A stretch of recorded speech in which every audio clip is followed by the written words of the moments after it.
በማይጸኑ ላይ ድንጋይ እንዳትወልድ ካስቀመጥክ ምን አይነት ጊዜ ነው? ቆይቷል። 20 ዓመት በላይ። እሺ ድንጋዩን ያስቀመጥክ አንተ ነህ። እሺ ልጅ በማይጸኑ እንዳይቀመጥ የከለከልክ አንተ ነህ። መውለድ ትፈልጋለች፣ ከልክለሃል። አሁን ግን ተይዘሃል። እግሩን እሳት ኮቶ ሴፕራዳ ባያ ሻባዳና ሴፓራዲያና አውጣል። አሁን በኢየሱስም አቀልጣለሁ። ምንም አበላሽታል። ዘራለች ተላባለች ሲኬት የላት። እሺ ሌላስ? ትጨነቃለች፣ ታለቅሳለች ብቻውን ቁጭ ብላ። እሺ ብቻውን ቁጭ ብላ እንድታለቅስ የምታደርግ አንተ ነህ። እሺ ዛሬ እንደ ታስክ ታምናለህ?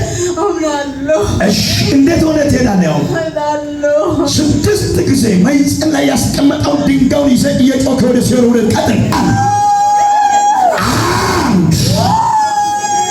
2 3 4 5 የመጨረሻ በኃይል ሆድሽ ውስጥ የሚሰማሽ ነገር ነበረ ከዚህ በፊት? አውቆ ማዝኔ ራሱ በጣም አብጧል። እስቲ አሁን አለ አሁን የለም። እሺ አለ ቀሚስ ለብሳለሁ ብዬ ራሱ በጣም አብጧል ወዴ። ከዛ ቢጃማ ለብሼ መጣሁ። በእውነት እስከ 6-7 ወር እርጉዝ መስላለሁ ጠዋት ስመጣ ማለት ነው።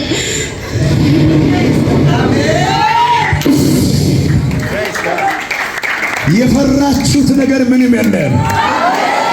ያስጨነቀ የቆየ ድንጋዩ ተንከባልሏል።